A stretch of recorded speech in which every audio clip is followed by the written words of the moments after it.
Alrighty, we've got an A-League match between yurikamome and xyrix.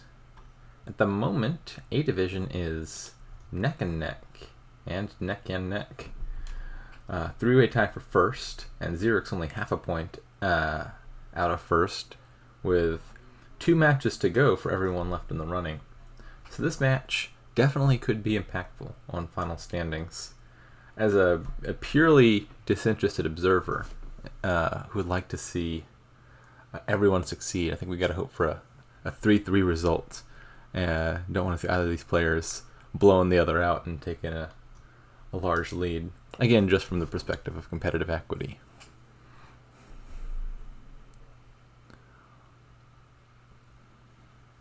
And now we wait for yurikamome to hit ready.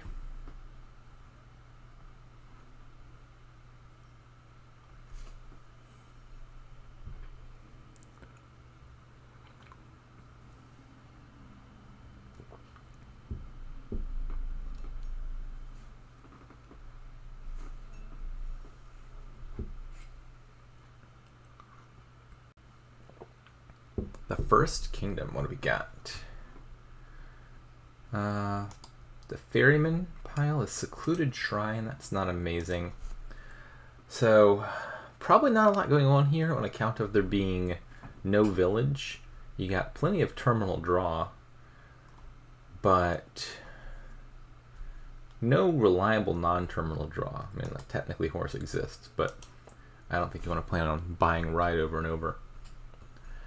So probably not building the true engine here. So what are you doing instead? The main thing is secluded shrine, which is terminal. But I could see trying to get thin with secluded shrine and then playing with some ferrymen for sifting, and then conspirators. That deck could also have mills and market squares in it. And then you just try to secluded shrine to trash your junk / ferryman just to sift past your junk, play a bunch of conspirators, maybe get some double province. Either that, or maybe something more like charlatan big money. Just like 1 to 2 charlatans, some mills, and some treasures, and then buy provinces one at a time. It's probably the slightly simpler deck.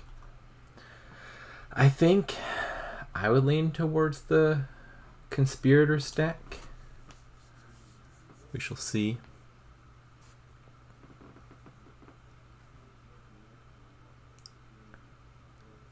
The shops suggest to me they're probably also thinking about conspirator.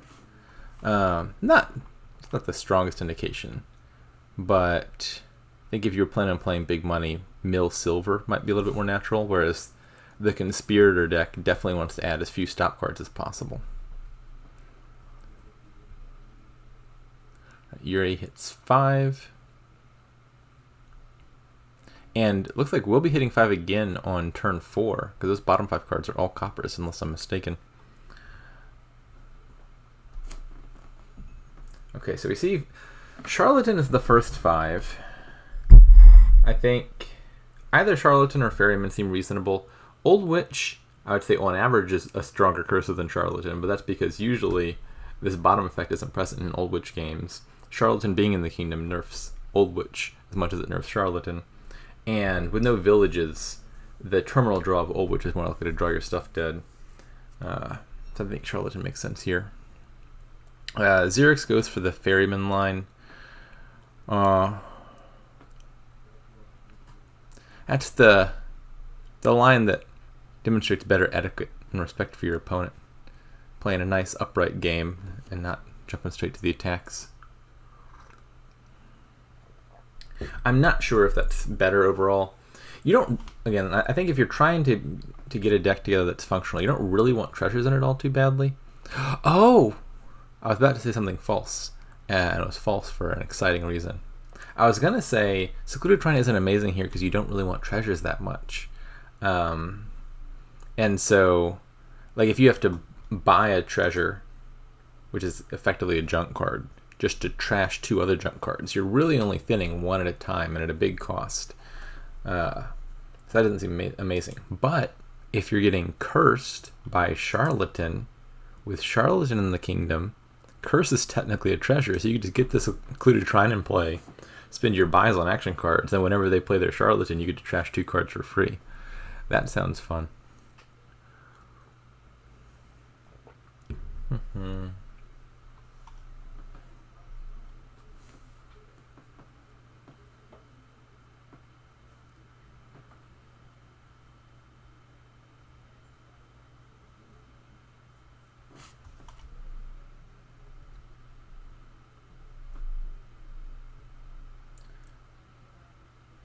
Interesting.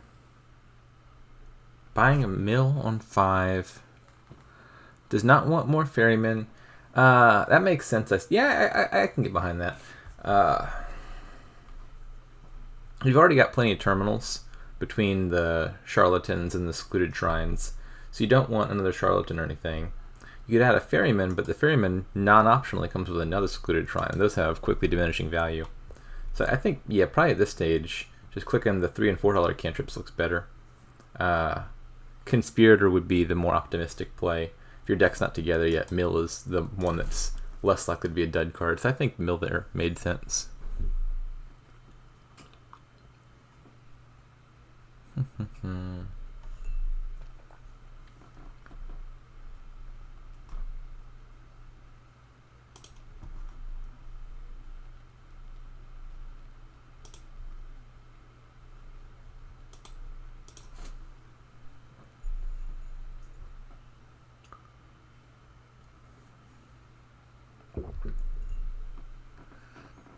The playing treasures slowly makes me think that yurikamome was thinking about buying a copper or something there to trash and then decided against it.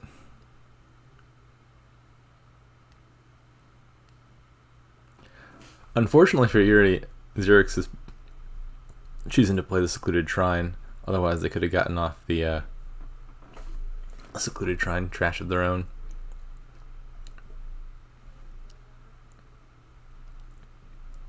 I don't have a great conception of who's in first right now. Let's see. Yurikamome has already trashed 2 estates. But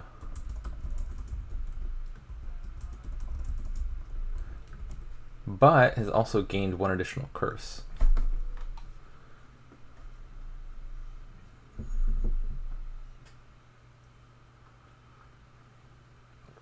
I'm going to say it's probably still anyone's game without a high degree of confidence in that. The market squares, I don't think you're activating too often for the gold effect. It's not super easy to do in the first place with Secluded Shrine being the only trasher, and golds in this deck are not really all that valuable in the first place. I think the goal here is play a bunch of cantrips and get your money off a Conspirator, and so you don't want golds getting in the way of that. But the market squares are still fine as a cantrip that can activate the Conspirator and their plus buy.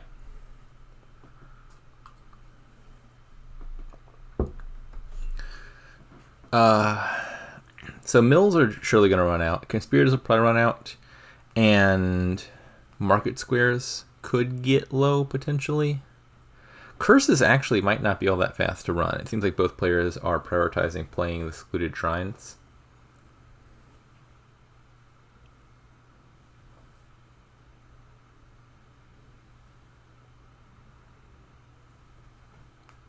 I think probably, I'm going to guess that the, what's this, double mill in a market square probably. Maybe Yuri is thinking about like mill and a gold to trash too.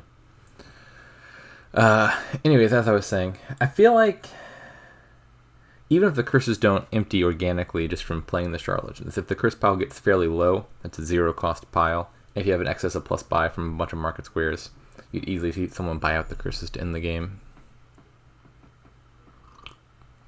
Okay, so I was thinking mill market square. Yuri just goes for 2 mills and a copper.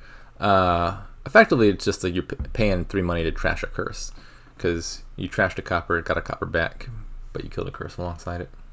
That seemed sensible enough to me.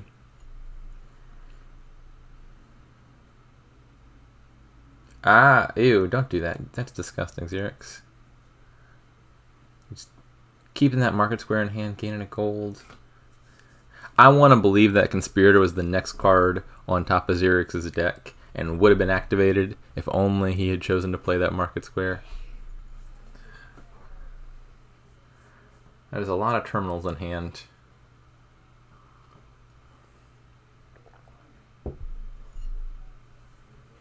He chooses to get the Secluded Shrine in play.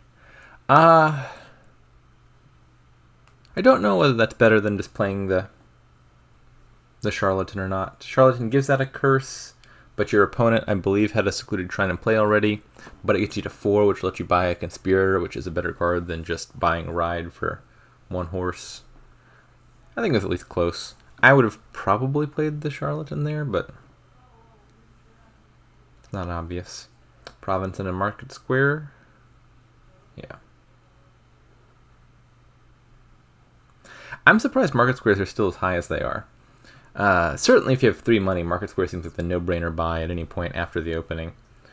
I think they just haven't hit 3 all that many times, if there's that many Market Squares left.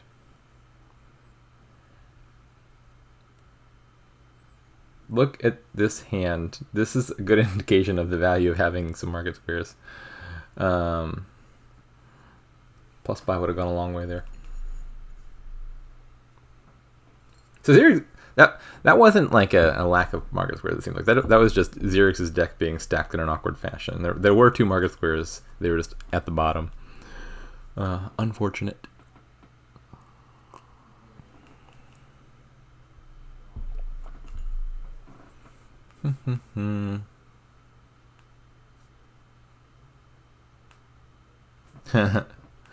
See the Charlatan defending for the opponent.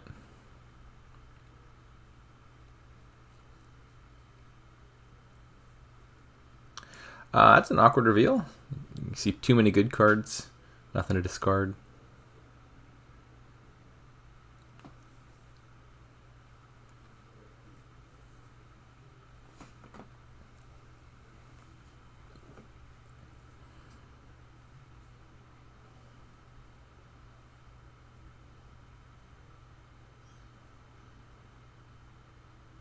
Not sure how bad that shuffle is to trigger. Yuri seems to think it's not so bad. Yeah, surely a province. Is it duchy time already? Yuri says yes. That's probably right.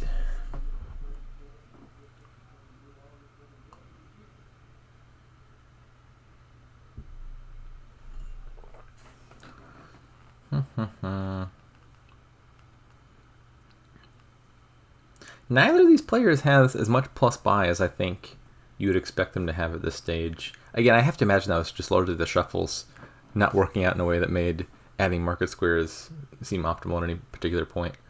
But I'm looking at this hand for Yuri, and that's the only 2 Market Squares, I'm pretty sure, in the entire deck.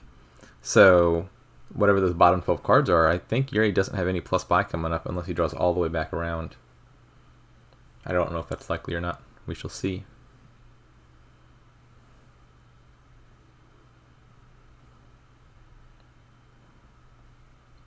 Important consideration. I'm surely immediately obvious to someone like Xyrix, but maybe not to everyone watching. So he already had a curse on a province in hand with his second. Stop scrolling, please. With this second mill, and then chooses not to discard them until playing the 3rd mill. That's because the 3rd mill triggered a new shuffle. The discard pile was empty. If you discard that curse and province to the 2nd mill, they're going straight back into that shuffle that you're just about to trigger, and you don't want them in there. So you wait until you've triggered the shuffle, then discard them. They're going into the new fresh discard pile. They're staying out of the shuffle. And your deck stays a little bit cleaner. Alrighty.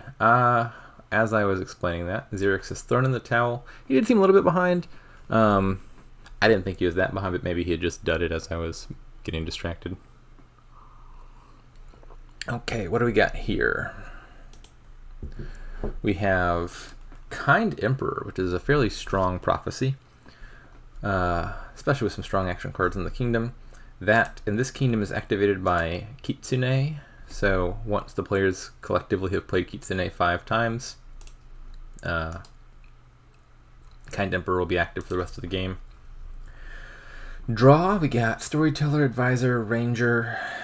Ranger is, I think, generally a pretty good card with Captain. You start your turn off with like +5 cards coming in fresh. Moat is also a draw. For villages, we got Kitsune looks like the main village. Scepter is a village of sorts. Actually, Scepter is even more of a village than usual here with Storyteller.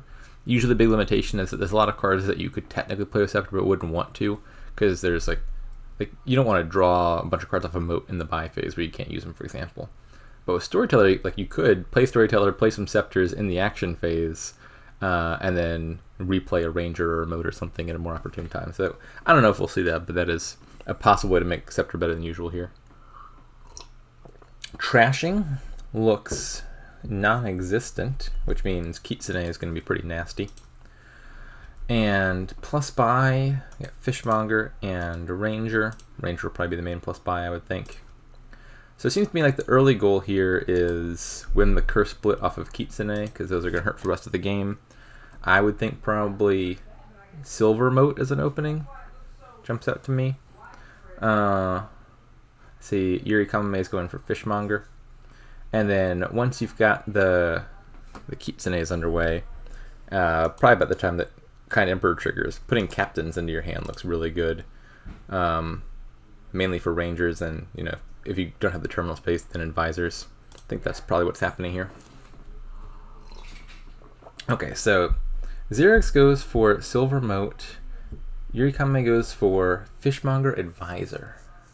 The Advisor, I mean, he thought about it and I haven't thought about it, so maybe there was something to it. Fishmonger Silver is an opening that is 100% to hit 5. Because imagine the worst case scenario, the Fishmonger is always on bottom. So imagine the worst case scenario, your Silver is the other bottom card in your deck. But you have a 4-3, you just choose to play the Fishmonger on the $4 hand to get it to 5. So you can't whiff on 5 with a Fishmonger opening. Fishmonger Advisor. The upside is if you hit 5 turn 3, that Advisor is going to trigger a shuffle for you and then hopefully get you back around to your Kitsune sooner. The downside is, let's say you draw 3 coppers turn 3. Well, you got to play your Fishmonger that turn anyway, and you're just going to hit 4, because otherwise your Advisor is going to flip your Fishmonger and you're going to be sad. So it seems like a little bit of a risk-reward opening relative to like Fishmonger Silver, which is a very safe opening for hitting 5. The Moat, I think, makes sense as well.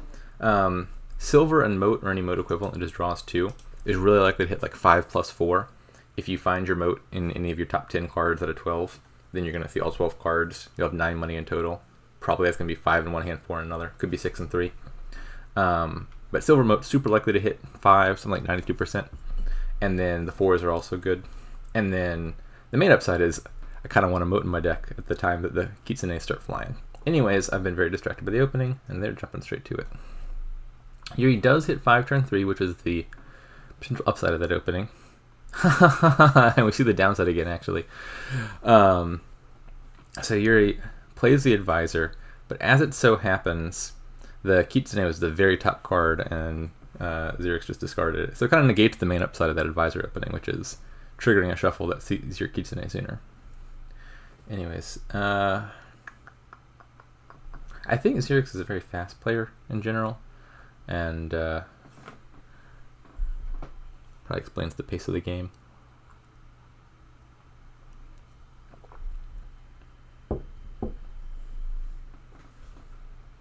What happened with Xyrix's turn 3, turn 4? Xyrix does hit 5, so seems fine. Yurikamome has Training on Advisor already, which I find unintuitive. I don't know how many Advisors are in his deck, but you'd have to have a lot of Advisors in your deck already to convince me that training at that stage is better than just a Captain. I don't know, Captain seems really good to me.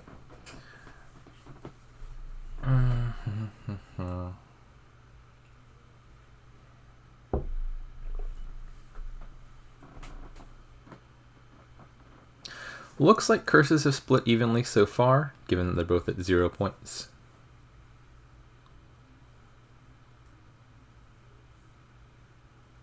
There's not a reliable way that I can see to top deck a Moat for the next turn, aside from just having a bunch of Moats in your deck and hoping.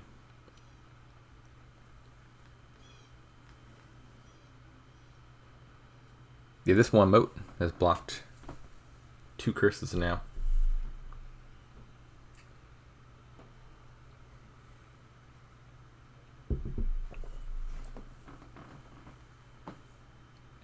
Huh. Oh, I see.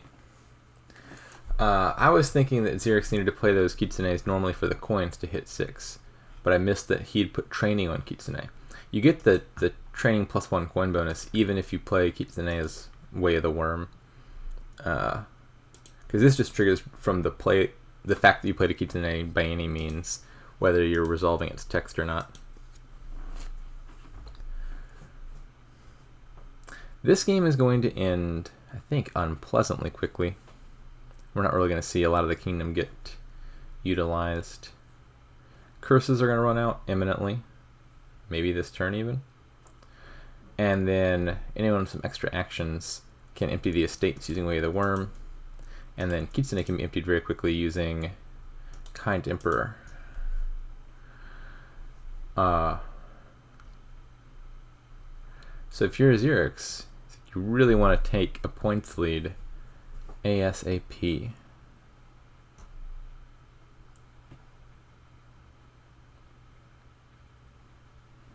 Can you get to 8 money here? I think the answer is no. If you could, I'd be buying a province.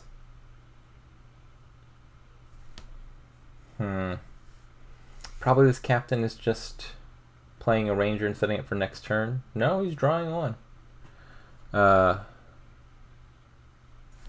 It's not 100% guaranteed you get it next turn. With a good draw, Yuri could empty 2 Kitsunes and 3 estates. But these decks are also like full of junk. And so I think you could play for the chance that you get another turn. And a next turn +5 cards off a ranger seems pretty good to me. Alright, so if Yuri can empty the Kitsunes and the estates, that would be a win. The trouble here, and I imagine what he's thinking about right now, is do you go for that or not? Because you take Kitsune now as your Kind Emperor gift, and then don't manage to win the game. You've just lowered the most relevant pile and handed the win to your opponent. So Yuri is surely just thinking here, like, do I go for this or do I avoid the pile entirely? And he's committed. Okay, let's see what we've got.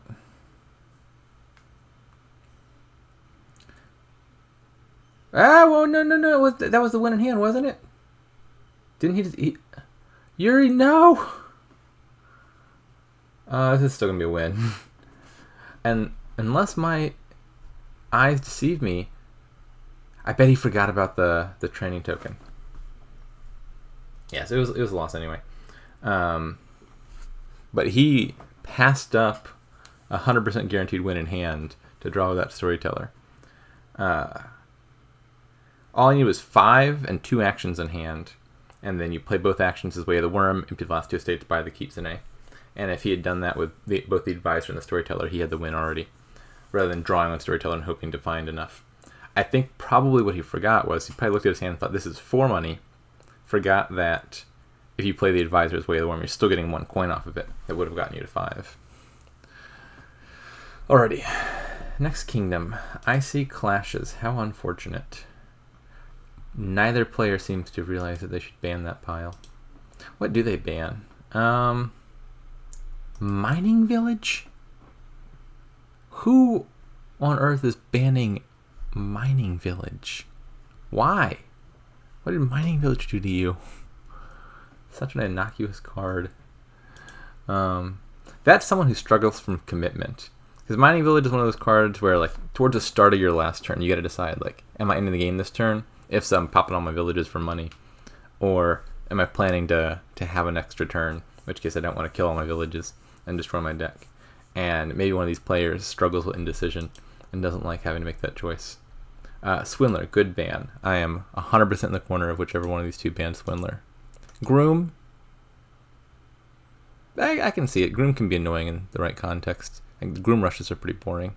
Groom and an engine is fine. Groom and a Groom rush is pretty irksome, and Groom enables rushes like basically no other card. Joust, yeah, that's fine.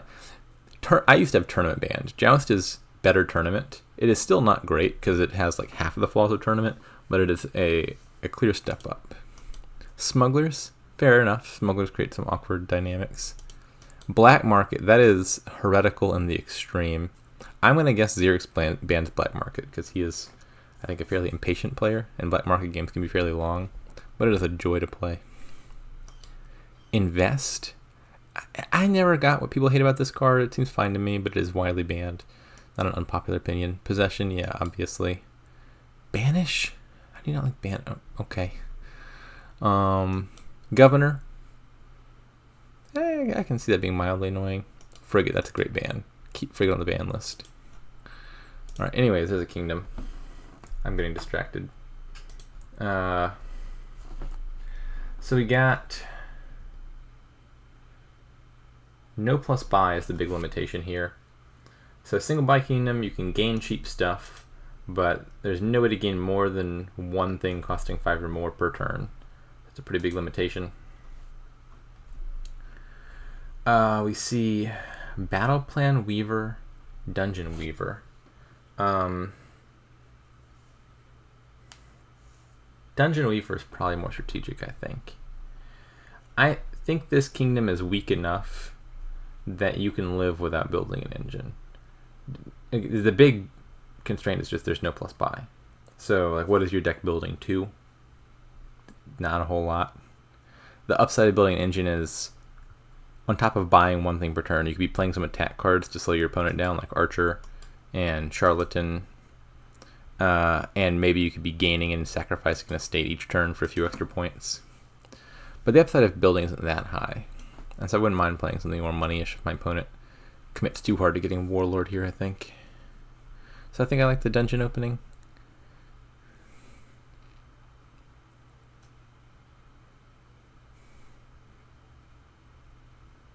Anyways, let's catch up.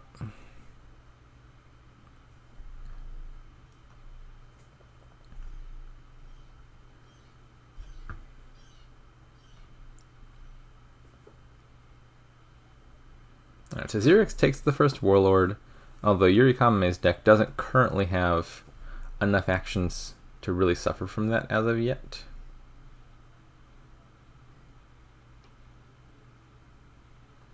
So do you gain a hostage, discard 3 coppers, play Paddock, and buy a Border Guard? Or maybe you just gain a second Weaver or a Sacrifice and buy a Warlord? I think I like gain Sacrifice, buy a Warlord. Final answer.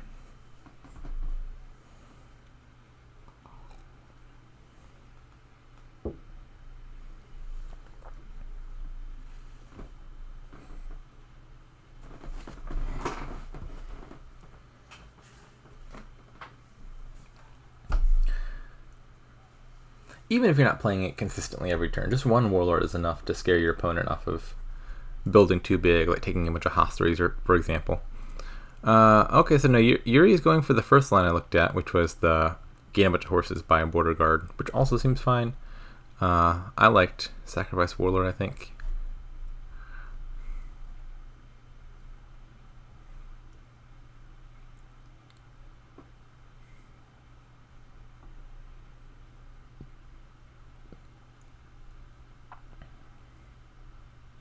That was a weird time to take a hostelry.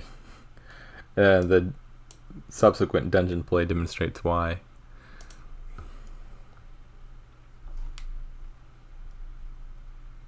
Second Warlord makes sense to me. So if Yuri doesn't take a Warlord now, he's probably just never getting one. Because I fully expect that pile to get rotated back around on Xyrix's next turn.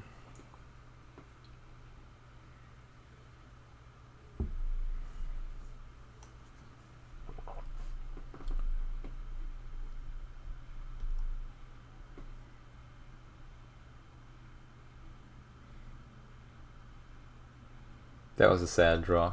Didn't find any coppers. Oh, never mind, it doesn't matter. I was thinking Yuri needed to find 5 money, but he's already got 2 off of the paddock.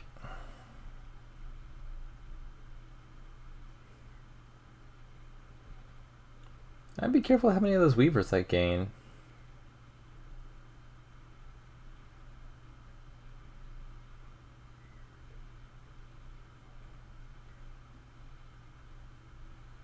A number of choices that were just made confused me. I would think surely you would rather sacrifice an estate over a copper if given the opportunity. Like maybe if you're thinking about territories, you don't want to trash your last estate, but Yuri still has all 3 of them.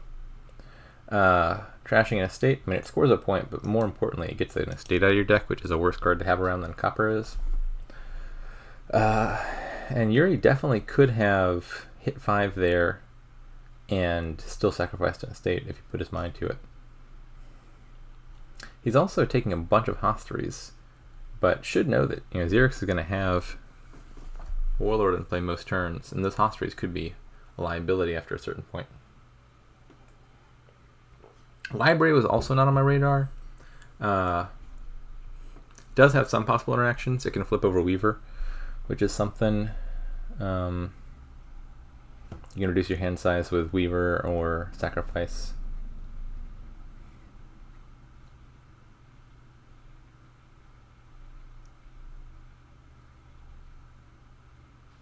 There we go.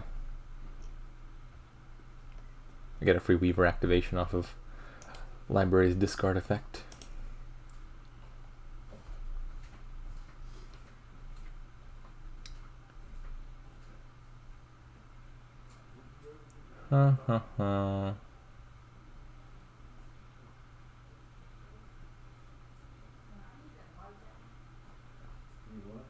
Yeah, so this last Hospital couldn't be played. Charlatan, okay. Is Charlatan any good here? Let me think about that. Yeah, Charlatan seems like a mild nuisance. Obviously, while Hosteries are still around, you can deal with the curses by just like discarding for horses, but those won't be there forever. And the only other way to trash the curses was Sacrifice, which is not the fastest trasher of all time. So Charlatan seems fine.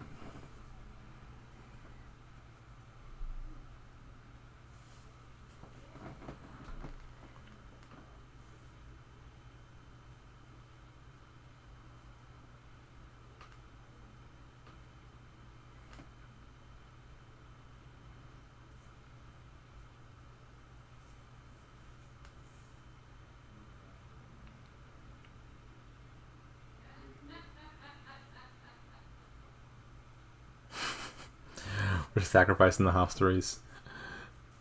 Get him back out of the deck.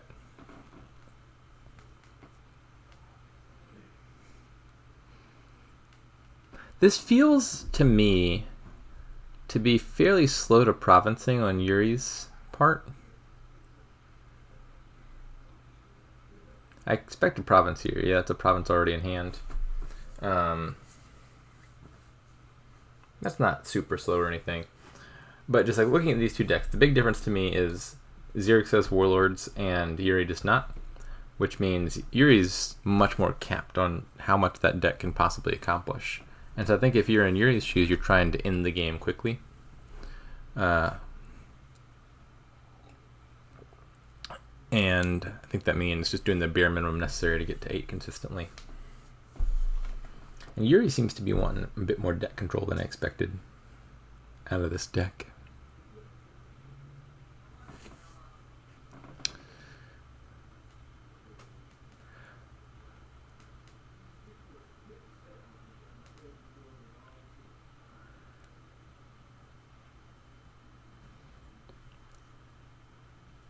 I'm guessing Yuri's still in the lead.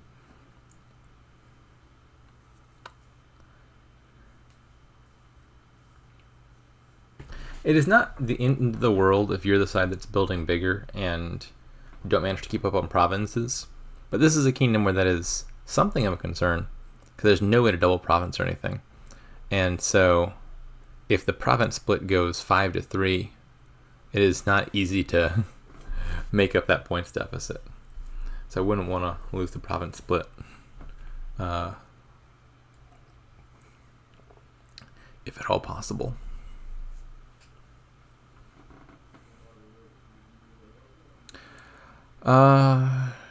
This looks like it'll probably be another province hand for Yuri.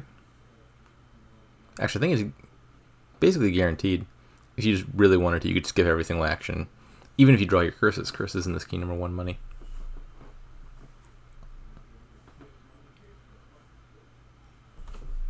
All right, Xyrix throws in the towel. Yeah, I think that the heavy emphasis on clashes wasn't worth it there. I mean, what do I know? I don't play with those cards. But it didn't seem like the Warlord was... it doesn't do enough to a deck that's just trying to single province anyway. Anyways, New Kingdom.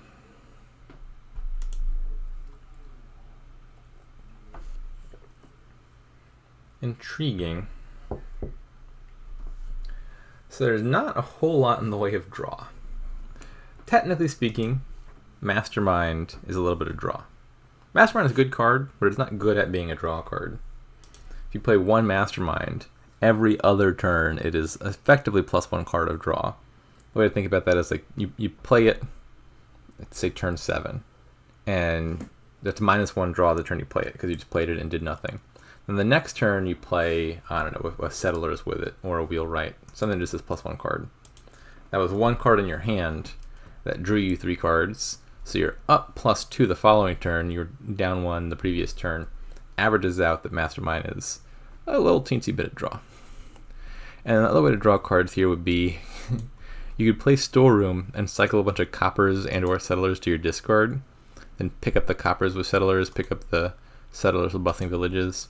And if you're discarding more than one of those, like Storeroom is naturally net -1 cards, but if you're discarding multiple cards and picking back up, you're netting draw that way. I don't know if either of those is enough to want to build around, but quite possibly so. There's plenty of thinning between River Shrine and Catapult, so you could get a fairly clean deck.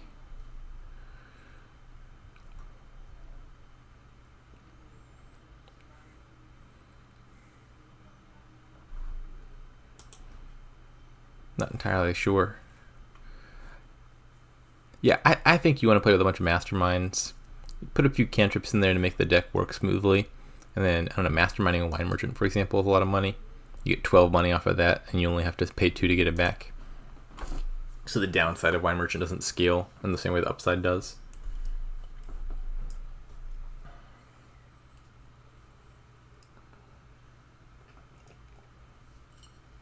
Oh yeah.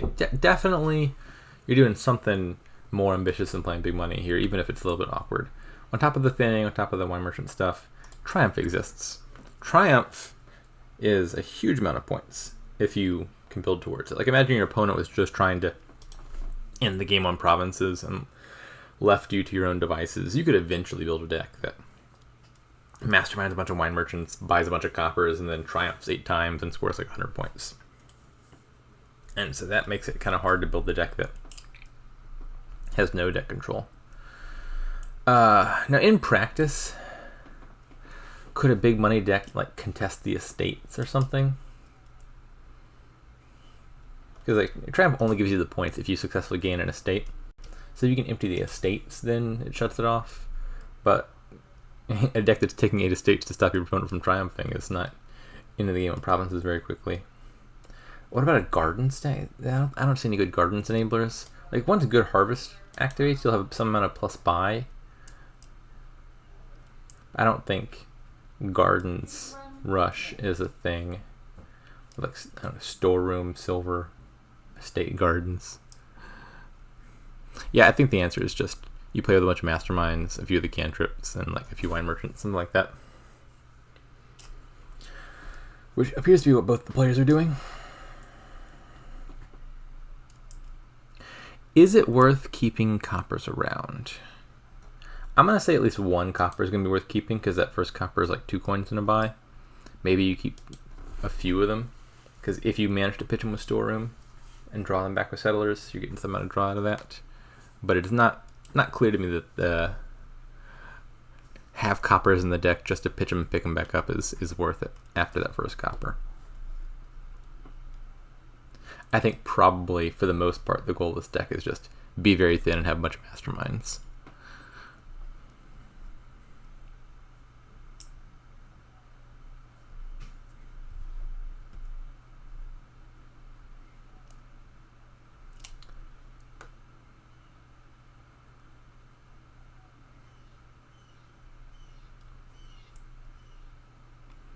Alright, Xyrix is going to activate Good Harvest here.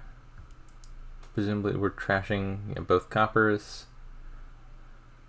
I think he forgot. Yeah, he didn't notice that he'd activate Good Harvest. I think he was looking at that hand and thinking, I've got like, what, 7 or 8 money, however much it would have been otherwise. I just want a bustling village. And then he went and played his treasures and realized he had much more money than he thought.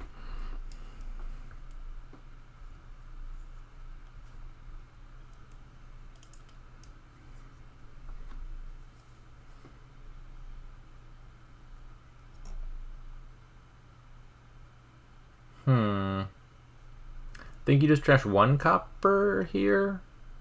1 copper and a silver is enough to get you to 5. And 5 looks like the number you really want to hit.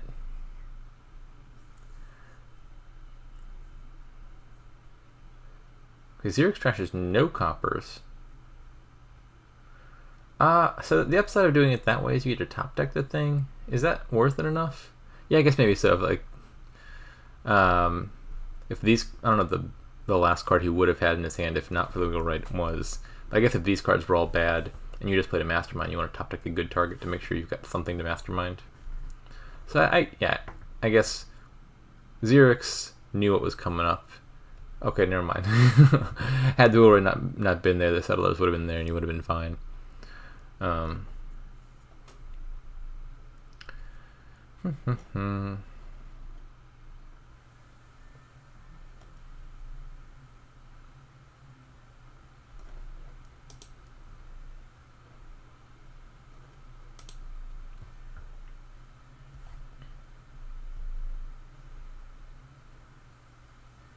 How bad is that shuffle?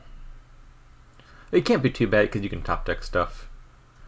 If there's a bunch of junk in those bottom 5, you just play the River Shrine as Way of the Seal, top deck a cantrip as a target for the Mastermind, and then you're okay.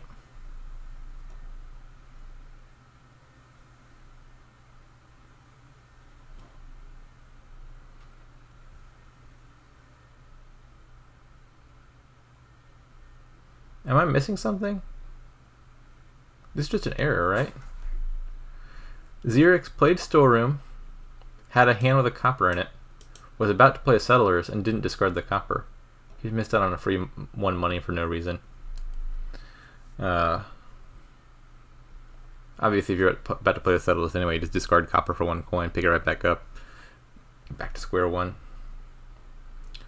Looks like it wouldn't have made much difference after all. 8 versus 9 is not a big difference. Actually, no. If you discarded the copper and the estate, you would have gotten to 10 instead of 8, and that's a big difference.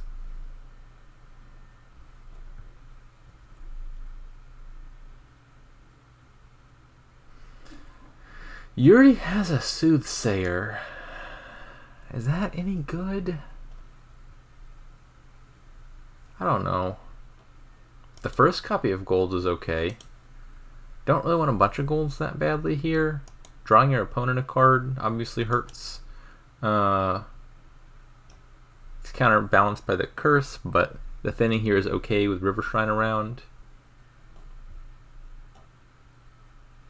You can always play Soothsayer, then play Catapult, and draw him a card and then discard him back down to 3, but the play with the Catapult is not the play with the Soothsayer. I think the Soothsayer is just not worth it. Like, if somehow someone offered you a free Soothsayer, I think I would accept it. It's like the Soothsayer over nothing. But it's hard to say Soothsayer is better than another Mastermind or a Wine Merchant or just another Bustling Village or something. So I think I'm not a fan. If he was looking for the thematic value, the Ides of March was yesterday. That would have been the day to get the Soothsayer.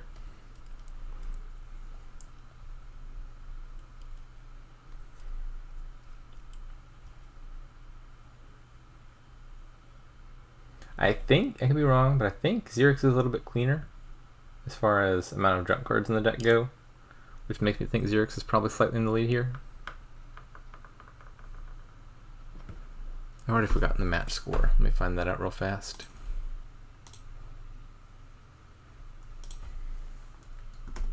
Match. Xyrix. Yurikamome.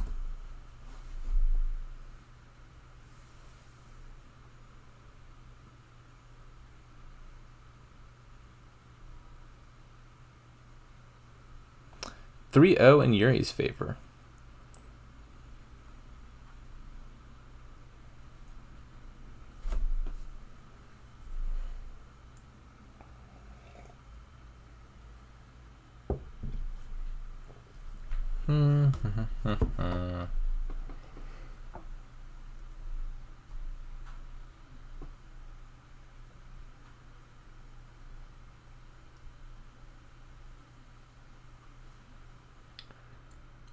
Alright, let's see if we use the storm a little bit more productively this time. Yeah, we pitched settlers and coppers. That all makes sense.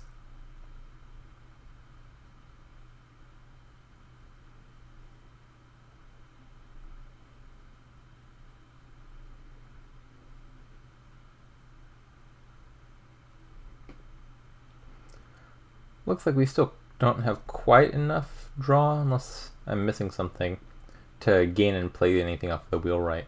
That requires a lot of deck control. So probably just pitch a wheelwright, pick up another Mastermind.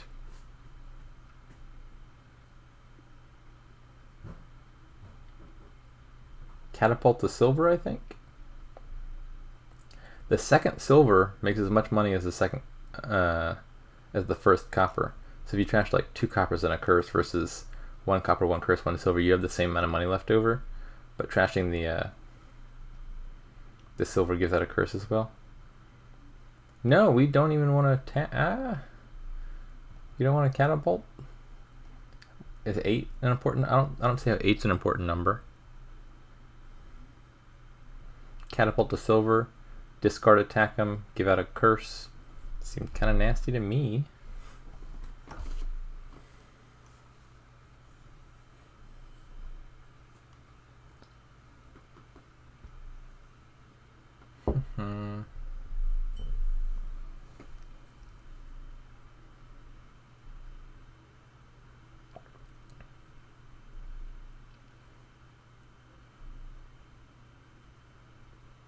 He was quick to commit to playing that catapult as the way of the seal, and seems not to know what he plans on buying. Alright, we want a second storeroom.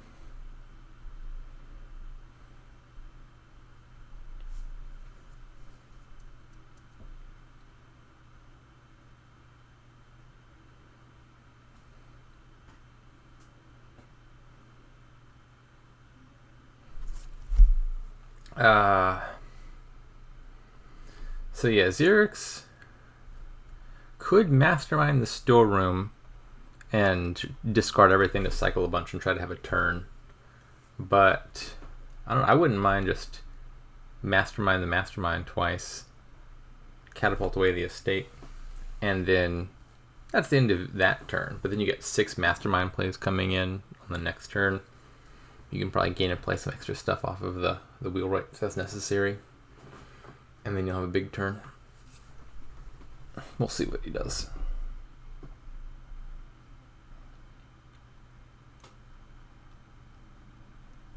Or maybe Yuri plays that Soothsayer and draws Xyrix a card that'll bail him out.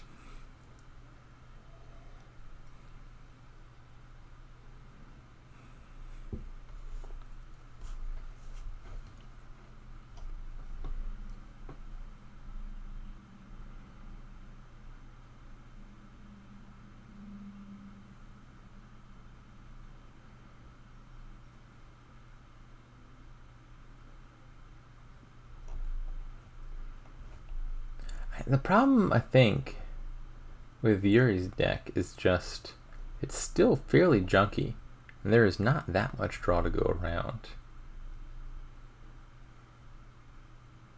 The game is very close to ending.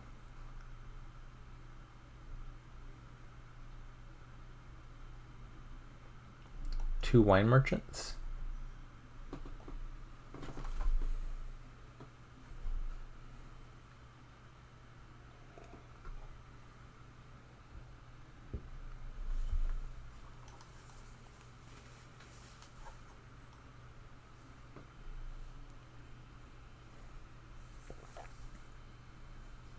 Also, I want to point out, the Soothsayer did in fact draw Xyrix a cantrip.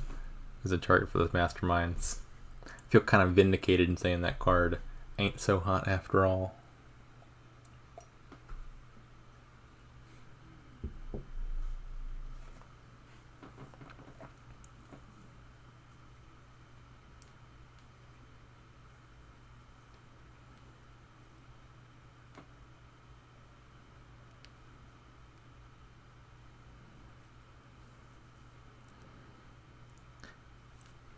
Even if the Soothsayer hadn't drawn a good, like a cantrip in its own right, just drawing one more card of any sort also means Xyrix has more total cards as targets for the storerooms. Like if you Mastermind the storeroom, you're pitching now more total cards and drawing more cards off of it. So even like a copper off the top would be helpful. Get that copper to the discard. Pick it back up.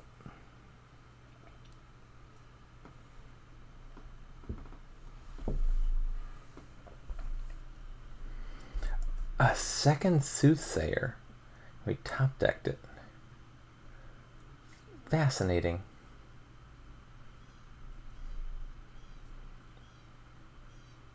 How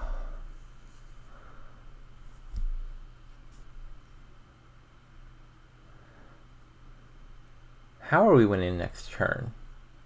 So you Mastermind the Soothsayer, you give out 3 curses. I guess the curse pile is kind of low after that.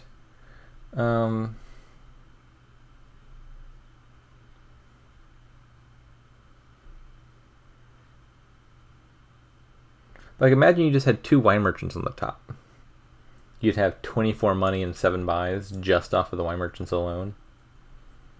That feels like more of a win next turn play than giving out 3 curses.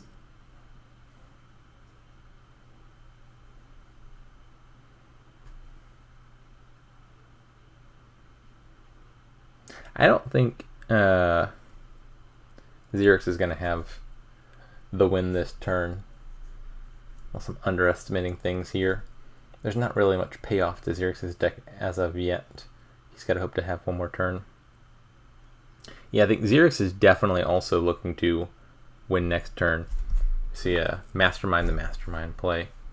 That's setting up for a big following turn. So if Xyrix gets another turn, I expect he would probably win. More likely than not.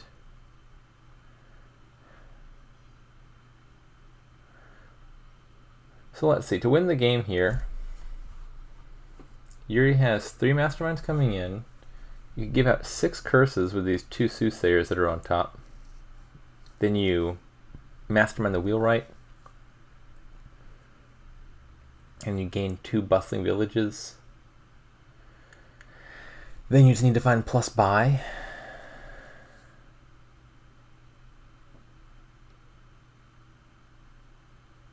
Well, now you don't need to find plus buy.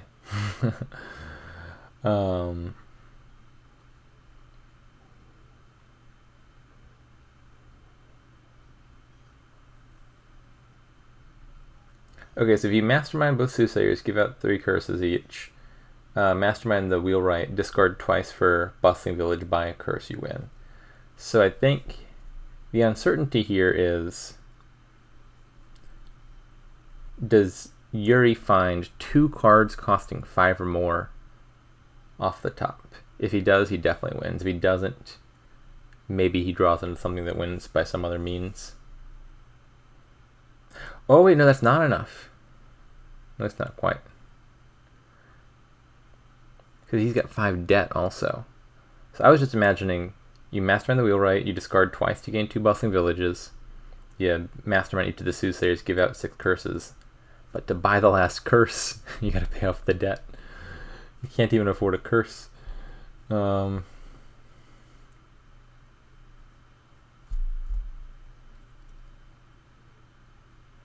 That's rough.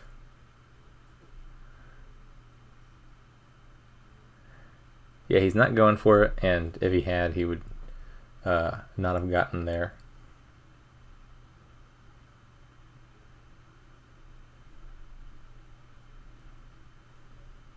Now what do? I don't think you want to give out 6 curses, draw your opponent 6 cards, and then just pass the turn back over to them. So yeah, now we're masterminding the Bustling Village. Can you gain and play a catapult here? Yes, with some effort. So you could use the third Mastermind on Soothsayer, like give out 2 curses, play the third one as Way of the Seal. No, even that doesn't work. Because if you play the Wheelwright, you could gain a catapult, but you need to have another cantrip in hand to draw it. So you can't even reliably catapult him. So probably the last Mastermind has to play the Wheelwright, keep drawing, and hope to find something else. Yeah, it's just... I mean, Yuri's hand was kind of close to getting there.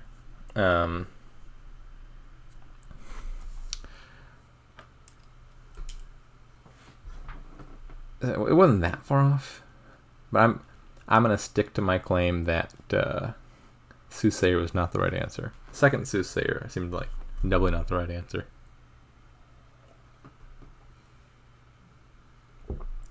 Oh yeah, what did Xyrix end up buying last turn? Nothing, and just gained a Gardens. Okay.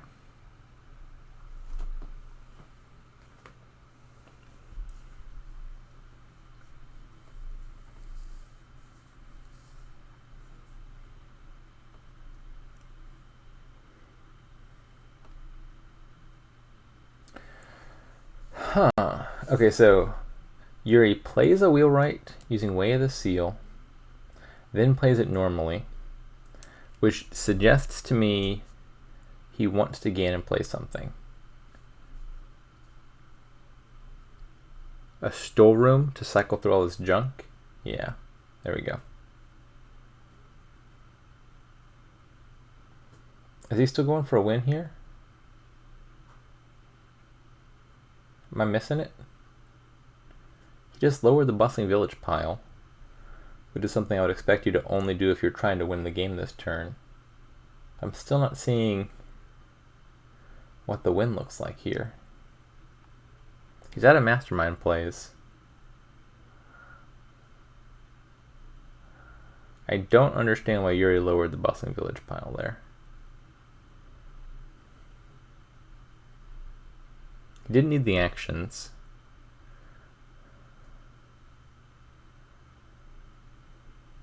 This deck just seems to be falling apart. Just want to point out, for the record, he didn't even play. Not only did he not mastermind either Soothsayer, he didn't even play either Soothsayer. He pitched those to draw around to his coppers.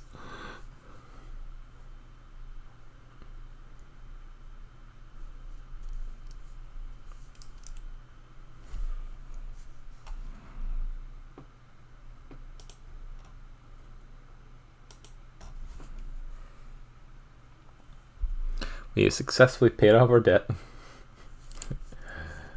and gained the Gardens. Okay, can Xyrix win this turn? He has a million Mastermind plays, but he doesn't have a good target for them. I don't know. So starting with Catapult as Way of the Seal means you can gain stuff off of Wheelwright and play it. But I don't really want to triple play Catapult all that bad. I think if I wanted the Way of the Seal effect, I'd rather just play the Wheelwright and then use one of those as Way of the Seal as necessary. I haven't drawn any good targets yet. You don't want to discard the Bustling Village to gain things, otherwise you don't have a good follow-up card to Mastermind.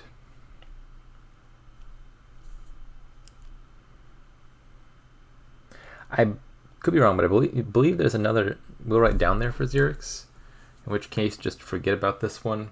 Mastermind Bustling Village, draw around to that. And then, oh no, we're gonna gain a storeroom. I'm pretty sure this deck already has a bunch of storerooms.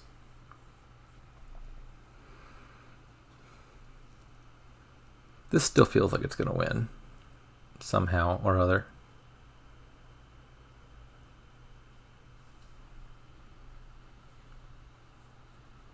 In fact, might the win already be in hand? Well, we're not going to find out.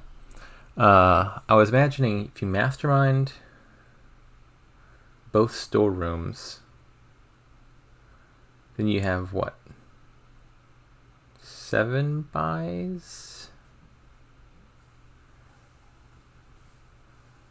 And then you have to pitch something, find the 3rd storeroom, then buy out like Curses, Bustling Village, and a Triumph, something like that.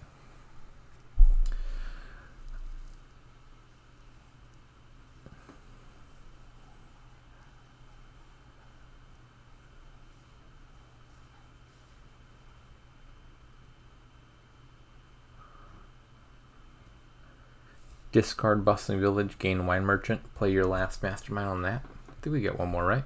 Let's see. We had, I believe, 5 total Mastermind plays from these 4 Masterminds. We used 1 on Catapult, another on Wheelwright, 3rd on Bustling Village, 4th on Storeroom, now 5th on Wheelwright. So we wouldn't be able to Mastermind the Wine Merchant even if we gained it. This is our last one to resolve.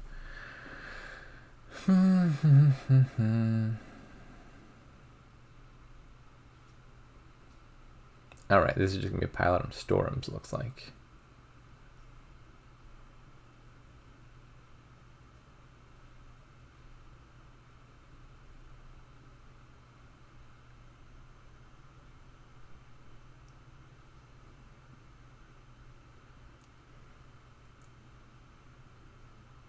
Wait, is this enough? Oh, there's good harvest. Wait, that's 1 coin too few. Is this are we back to the curse pile out? If you buy 7 curses here and buy Triumph, I'm pretty sure that's enough points. Actually, I'm not pretty sure. I think that's enough points. So the curses all cancel out. Because if you buy 1 Triumph, you'll get 1 point back for each of the curses. Then you get 1 estate, which will be worth effectively 2 points. Did you gain at least 4 things already? Pretty sure you did. Oh, exactly 4? Is this a tie? We gained 1 storeroom, 1 bustling village, storeroom.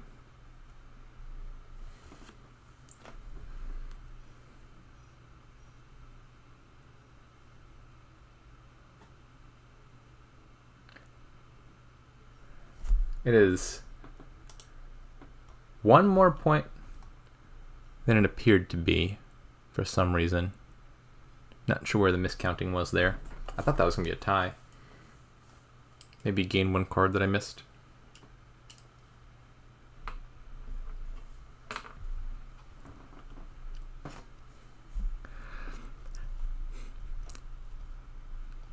Alright, looks like we got a new table because the server has reset.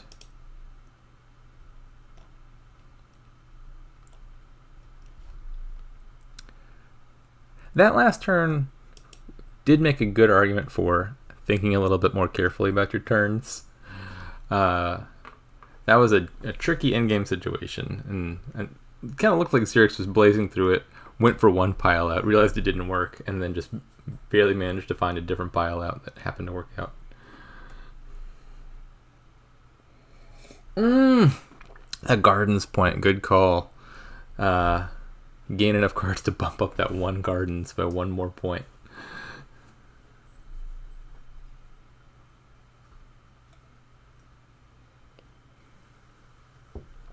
Okay, so xyrix is on the board. What is this? We got Barge and Hireling are the draw. Villa is the village, well, also Necropolis. Trashing with Alter and Forager and Treasurer. And plus buy with Villa and Market Square. Okay.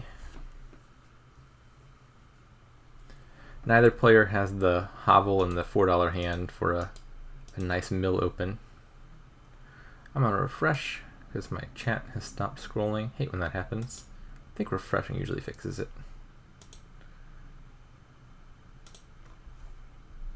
Now the board is gone. Take 2.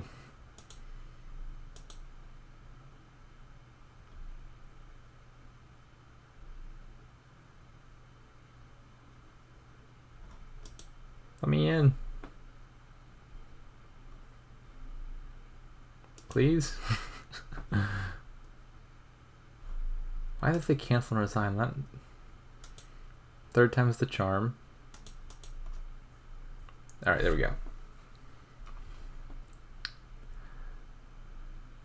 Okay, so they both opened Mill Forager. How do I feel about that?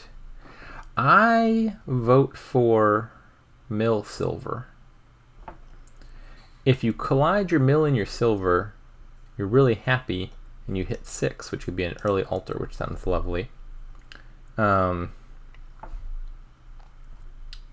so it'll be a minute before I figure out whether this is in fact fixed the chat scrolling problem, because my chat is now blank. But I think it usually fixes it. I could be wrong. We'll find out. Feel free to type a bunch of stuff, and then I'll discover very quickly. Anyways, Forager early, like, it kills your shelters, but for not a whole lot of value if no coppers have been trashed yet. Mill Forager is pretty likely to hit 5 if the Mill and the Forager don't collide. But if they do collide, then you're really sad, I would think. If you don't hit 5 out of the opening, this kingdom, I think you're in a bad spot. A lot of the key cards cost 5 and 6 here. I'd rather Mill Silver, ideally hit an Alter and kill the shelters that way. If I just hit 5, I'd take a treasure and I'm still pretty happy. So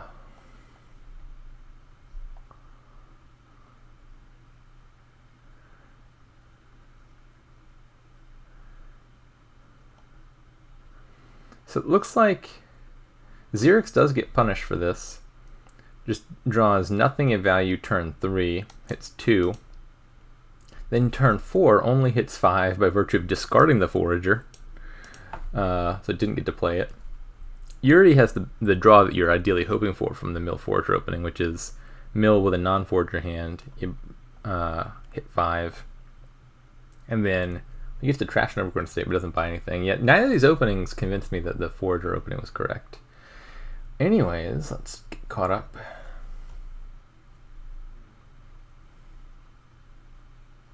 This is a hand that'd be very painful if Villa didn't exist.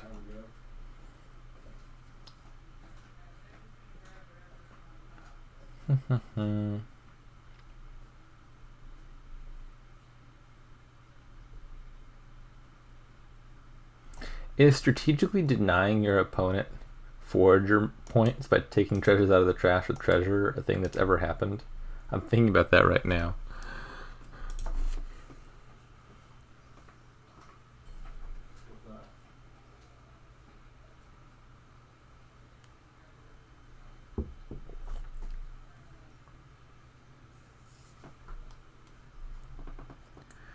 Surely it's happened. Has it happened and been the correct strategic choice? Yeah, that is the more uncertain question. I remember back when I was first getting into Dominion, I used to love building the Forager engine that tried to play like 10 Foragers a turn after putting all the treasures in the trash. I don't know why that seemed good, but it felt like peak Dominion. Is take a card, then buff it up slowly, and then eventually build a deck that plays all the Foragers.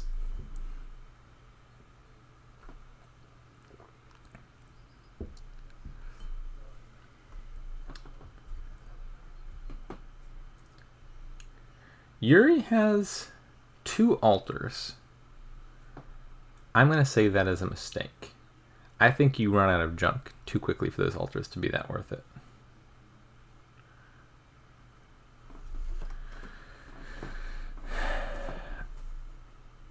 I mean, you can gain a copper out of the trash with treasure. You could also just buy coppers with all your plus buys. But It's just like deluxe Forager. If you're having to put extra coppers in there to trash them to gain the 5, is that worth it? I don't know.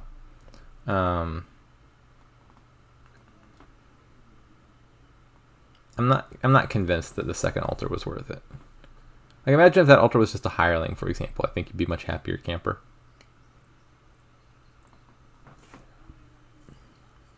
Drawing is not that easy here.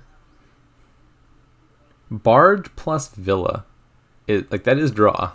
That's not the strongest draw ever. Villa's -1, Barge is +2. You're putting 9 coins into a thing that draws as much as a single laboratory.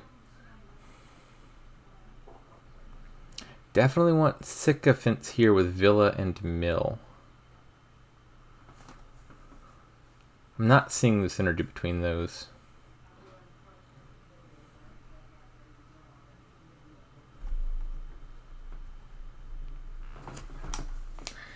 You aren't putting 9 coins into it because you're gaining barges with Alter.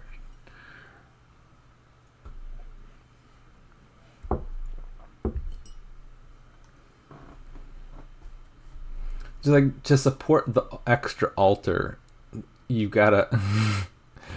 No, I'm not seeing it. Like, Villa plus Barge is drawing as much as the hireling that we're calling gross. And the hireling is a little less rickety. I'm not saying you need hireling here. I'm saying I'd rather a hireling over a second altar, if those are the two options presented to me.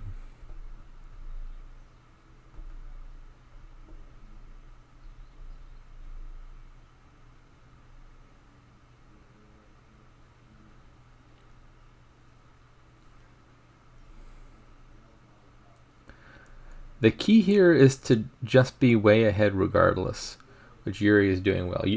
Yuri doesn't even have the key.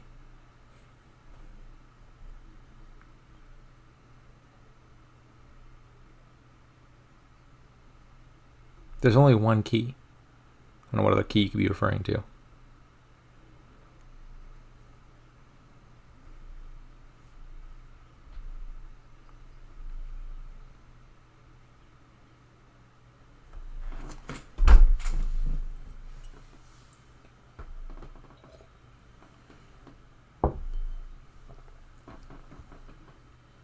Look at what bad habits this altar is instilling.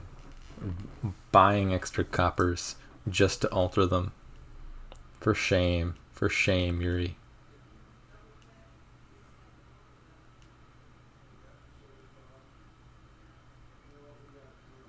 Not only do you need to have a copper to support the altar, but you have to have an extra villa to support playing that altar, because it's terminal, and the only gaining a villa is lovely and all, but like a deck that relies on only villas as its main village is not one that has unlimited terminal space to play around with. I don't like the second altar, not a bit.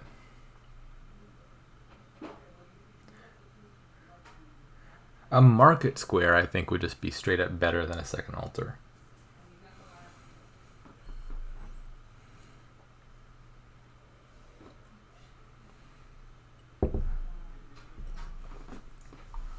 I don't think Yuri was forced to play 3 coppers.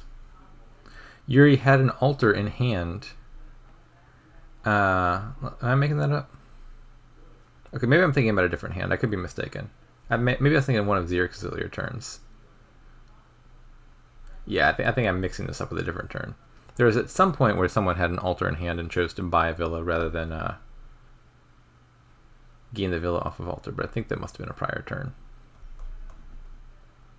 That was Yuri just now? Oh, it was Yuri. It was just later in the turn. It wasn't the start of turn villa buy. I see.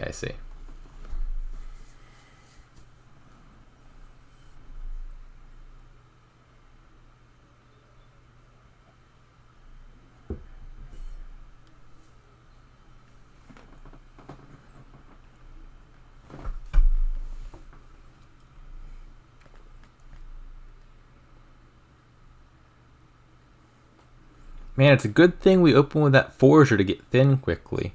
Wouldn't want this deck to be full of coppers.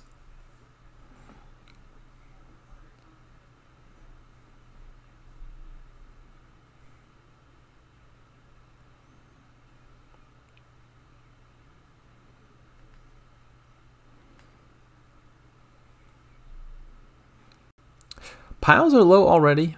Villa will surely run out. Barge will run out. Sycophant looks like a pretty easy way to score here when you have tons of buys. Each Sycophant's going to be 2 points with Plateau Shepherds. You guys mix those with Estates for a few extra points if needed.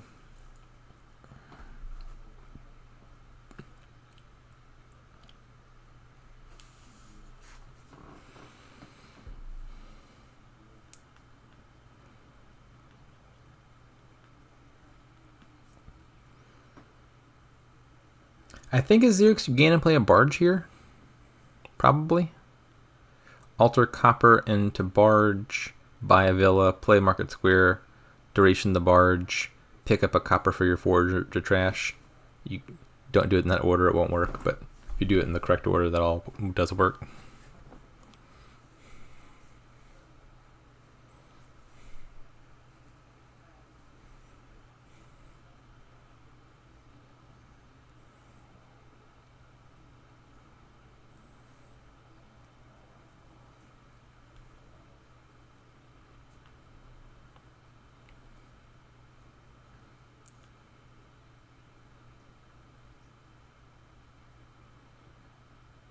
Yeah, I think you have to take a Barge.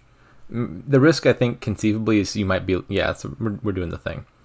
The downside of this is you are lowering relevant piles. The Barge pile is low, the Villa pile is low. I wouldn't entirely rule out that Yuri just wins next turn, but I think the counter-argument to that is, like, you can't play the game, I think, with just 3 Barges and no hirelings. Like, you need some amount of draw. And so if you're just trying to dance around taking any more Barges for the rest of the game, your deck's just never going to work.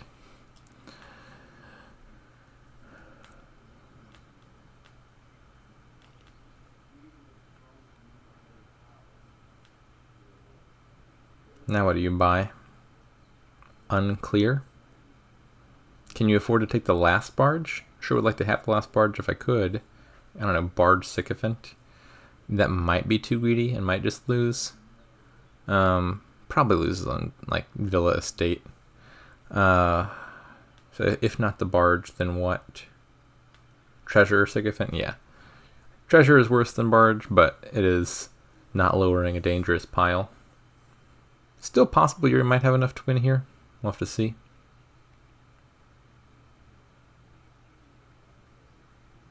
How'd these coppers get in the deck? They seem to be causing a dud. Let's see if this is enough. So you trash 2 coppers, you gain Barge and Villa. You play 3 coppers, that's 3 money, 8 money, 9 money, 12 money, 13 money. There's no other treasures in the trash besides copper. That's not sounding like enough to win. Piling Estate Villa would cost 19 money, which he's pretty short of. Is there a curse pile out? 10 curses and a Villa. He'd have the buys for that. But then you would need to gain like double province, which would also cost 19, including the Villa. So I don't think there's a win here for Yuri, unless you find something that I'm missing. Sycophant is just the estate pile out, but even more expensive. Don't think that does anything.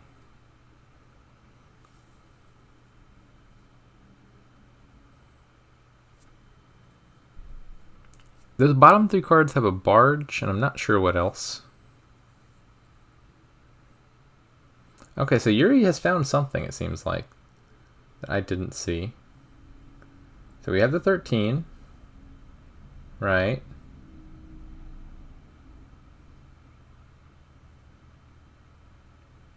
Where are you going with this? I'm not seeing what you're seeing, Yuri. Prove me wrong.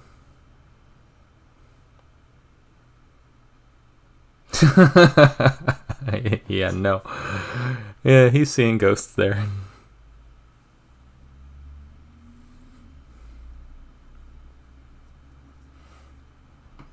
I wonder what pile out he had in mind. I'm going to guess he was planning on the curse pile out and miscounted the points. That's my hypothesis. He thought he was going to buy like 10 curses and a province and a duchy or something. And then realized that wouldn't be enough points to win.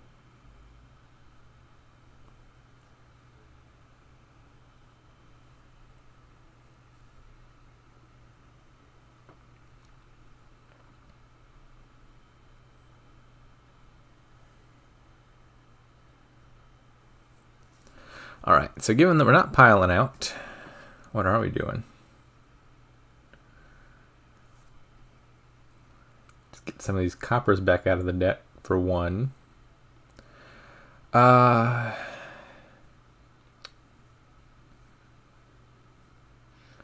province wouldn't be enough to protect against an estate pile out. But I'm not sure that Xyrix can do, probably Xyrix can't do 2 villas, 1 barge, and 8 estates.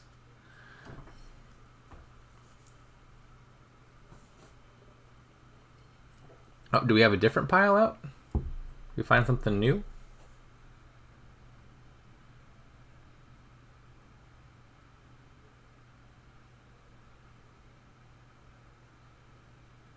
I still don't see it. Province, 2 sycophants, 10 curses. I don't think that's enough points, is it?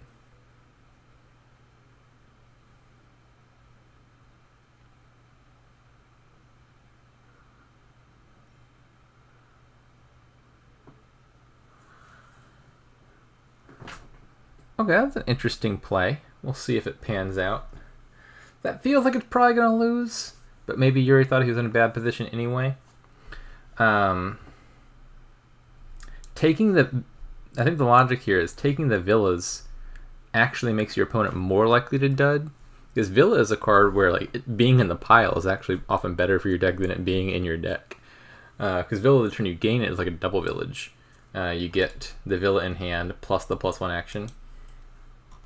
So even if it's lowering a relevant pile, I think a case could be made that emptying the Villa pile makes your opponent's deck more likely to brick. And so I think that's what Yuri's hoping for. It's like, I'm sure if Xyrix draws all the cards in the ideal order, these piles are low enough that Xyrix should win. But Yuri wants to induce a dud of some sort. Is that last card a Villa? I don't actually know.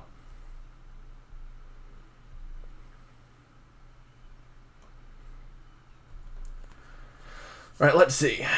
Xyrix has 3 favors, but only 1 card costing 2. So what would be the cheapest way to win?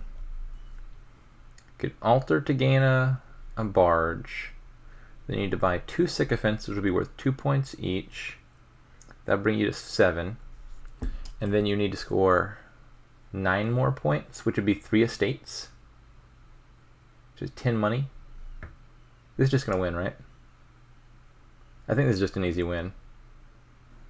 He'll count it up and see it. There's probably a number of wins. Like the simplest line to me is just Alter, trash something, gain a barge, play a treasure. You've got like 14-ish money. Then you buy 2 sycophants and a bunch of estates.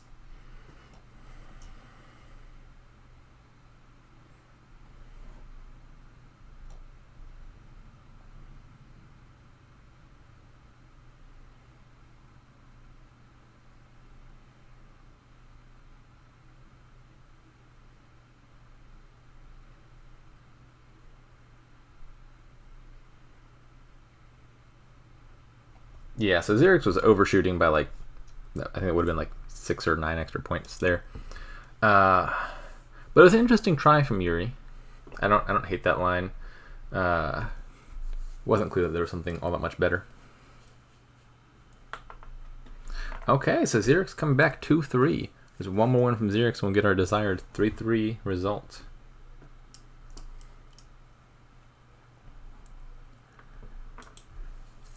What do we got going on here? Not a lot is the answer.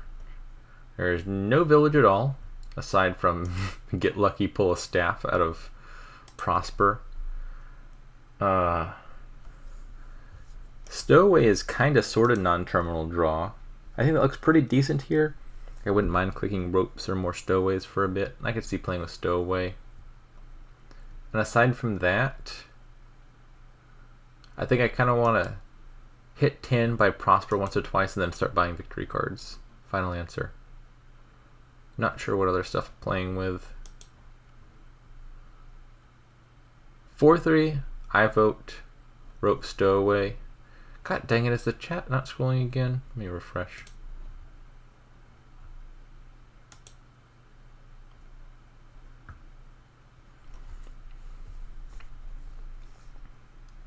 Yeah, 5-2 I presume is going to be an infirmary overpay. Seems good. The only thing I would think about would just be like opening with modify, which seems okay but clearly worse.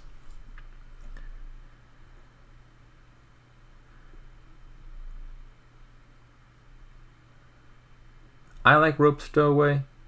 Yuri could also consider just immediate turn 1 infirmary, trashing 1 estate. It's not so bad. Obviously looks less good than the 5-2 infirmary.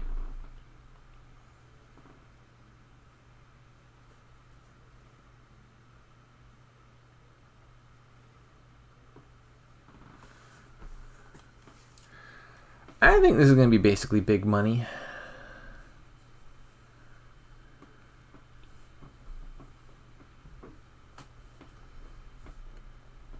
I think my deck probably has a few stowaways and maybe 1 Magnate and then a bunch of treasures.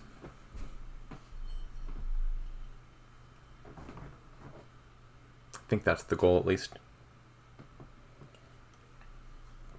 Buy Prosper 1 to 2 times. Then Province.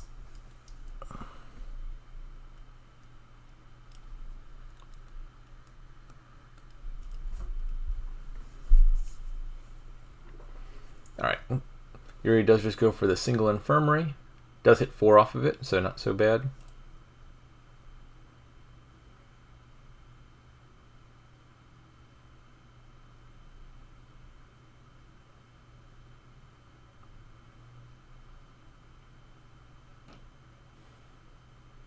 That was a surprising stowaway, to my mind, from xyrix. It actually worked out because Yuri triggered it. I was thinking with the infirmary already in deck, xyrix would prefer a silver.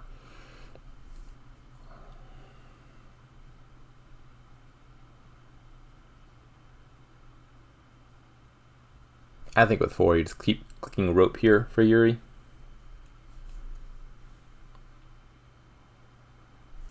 Is there any merit to Gatekeeper at all?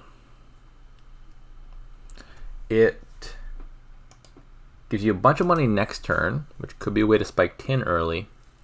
And imagine if you have a Gatekeeper in play the first time your opponent hits Prosper. That's just really annoying.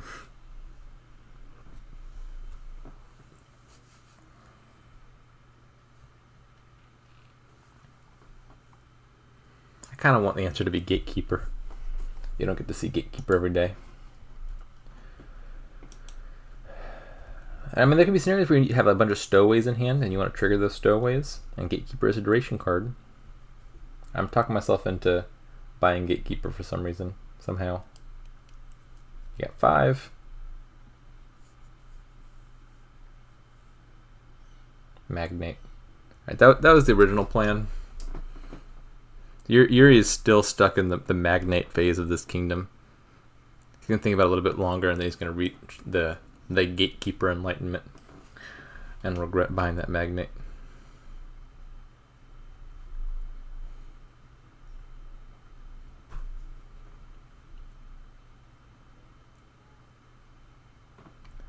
Well, one of these players does not seem to like the exile mechanic because they got both invest and banish banished.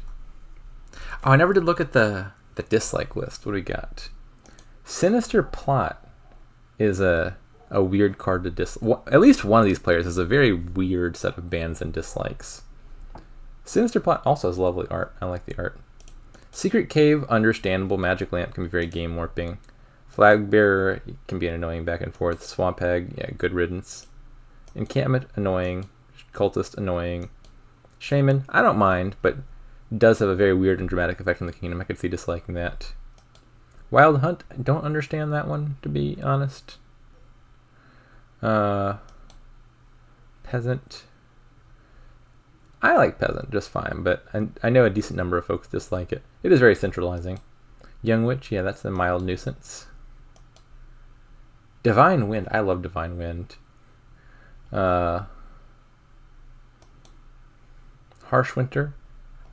Harsh Winter is mildly annoying. I think that there's worse prophecies. Anyways, where are we at? I got distracted.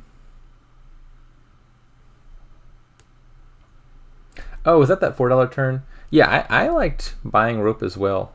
I think Rope is a better card than Silver. How much money did Yuri have? 4 money. Trash to copper. Trash to copper.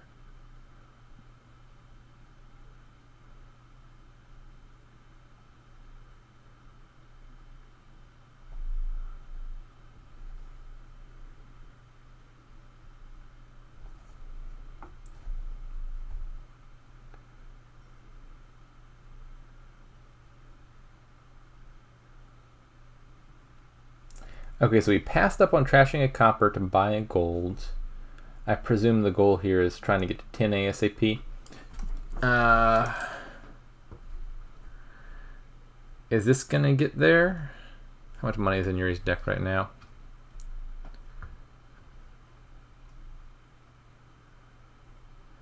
In the bottom 5, there's at least a gold and a silver. And probably another copper rope. So yeah, I think Yuri's hitting 10 this turn.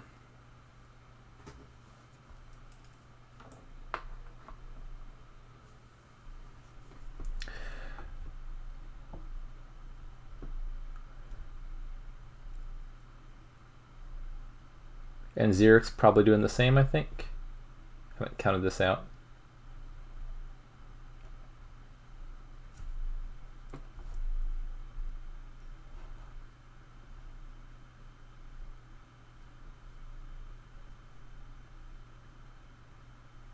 Is that the one that's like, money, money, money, money?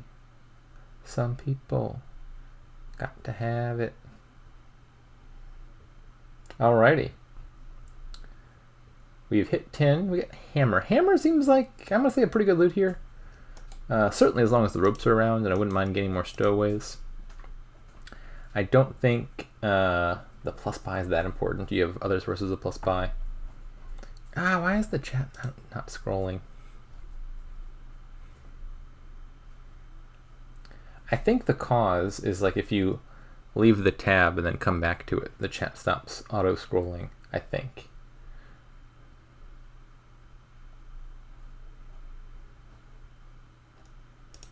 Let's refresh one more time.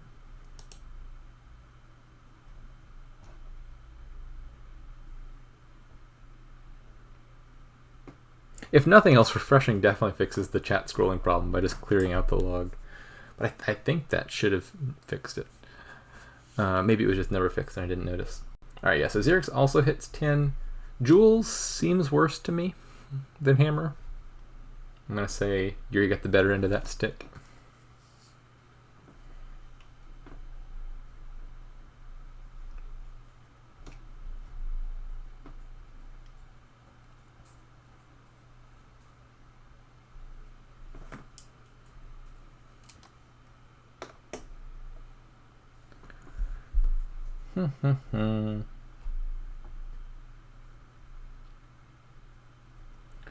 Let's see. 4, 7, 9, 11. Yuri has one more Prosper if he wants it. I don't think you want to get too greedy and just click Prosper forever. But I think one more Prosper and then start greening seems like a good number to me.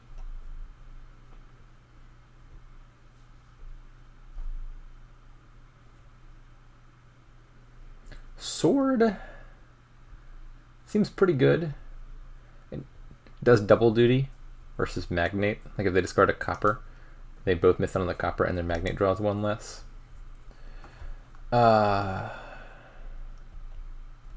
Just make sure to play the sword before the hammer. Like if your hammer gains a stowaway, you don't want to let them react their stowaways first, reduce their hand size, and then the sword doesn't hit.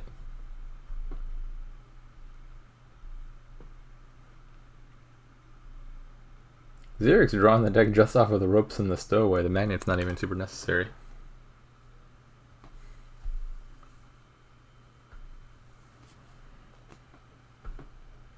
In fact, perhaps this stowaway reaction was a mistake from Xyrix. I guess from his perspective at the time, he didn't know he was going to find the Magnate, I guess. And so you react the stowaway to make sure that you find your draw card. Maybe. Obviously the argument against reacting stowaway, wherever it was, here on Yuri's turn, is you didn't need to draw all that much this turn, and you might want to have it in play for the next turn. I'm not sure on the second Prosper versus just provincing. Yeah, I wouldn't rule out. I think the second one looked good from Yuri's position. Now we're getting to well over double province. So I'm going to say the second Prosper was at least called for.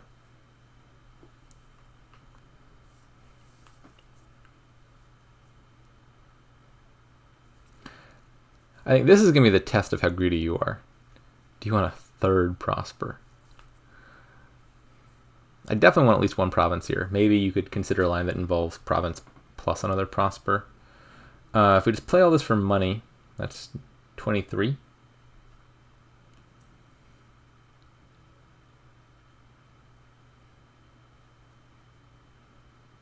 You could do something like, yeah, I was going to say double province a duchy and then another gain off of the charm. Repert wants another Magnate as that gain.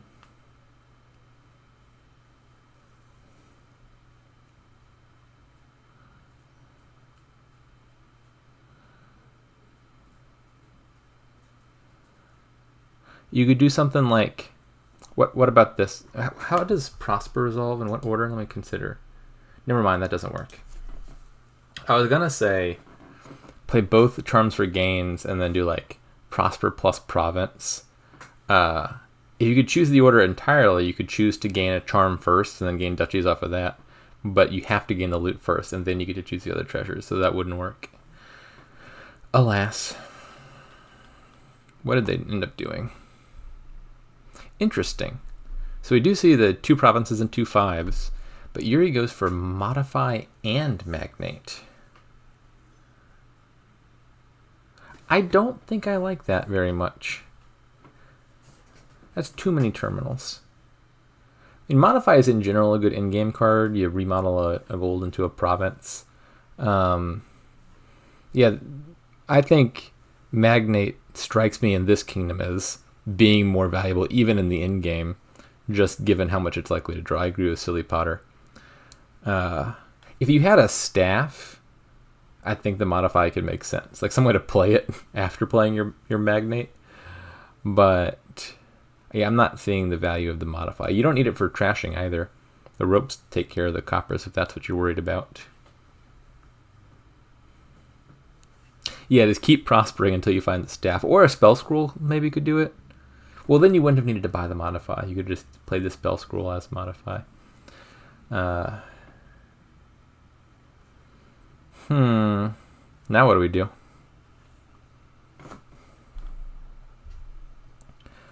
Double province doesn't feel safe. That loses to 18 money. Single province isn't entirely safe. I don't know how likely Xyrix is to hit 24. Probably wouldn't, but can't say with certainty. Province double duchy. Okay, I like that.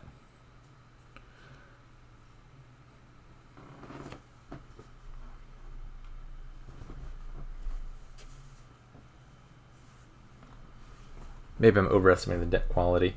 We saw some pretty big hands, but I think those involved maybe more stowaways than Xyrix has.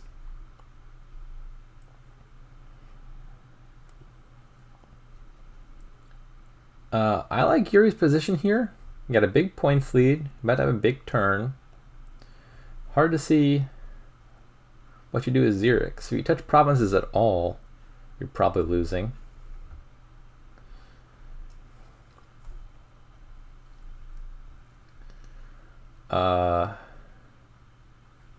Triple Duchy.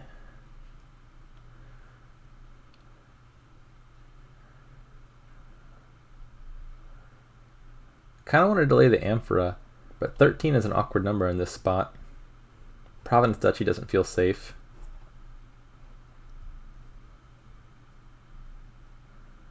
Yeah, this all just looks really bad. I'm not sure what the least bad option is for Xyrix.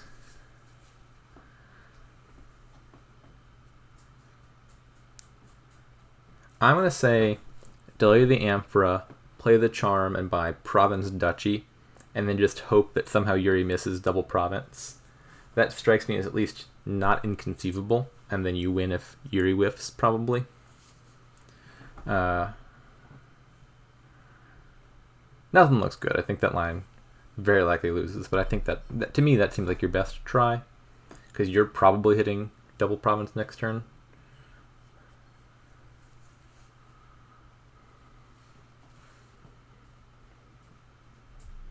$16 suggests to me Xyrix maybe is planning on triple Duchy. I would worry about whiffing next turn as Xyrix, even if Yuri has a dud.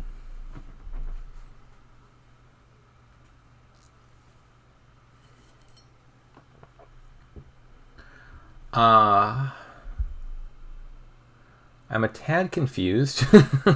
Okay. Yeah, I'm not sure what that infirmary overpay was supposed to be. But whatever it was, it didn't work out. Maybe it was going to be like you buy the stowaways, you buy infirmary to draw the stowaways, and then you buy another stowaway to trigger the stowaways that you're in. He was doing something there. There was no correct answer, I don't think, so it's hard to say that was wrong.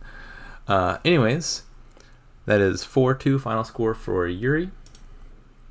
So Yuri, I believe, is now in first place in the division. It'll take a minute for the standings to update. Yuri will be in first. I think Xyrix will still be in fourth after that.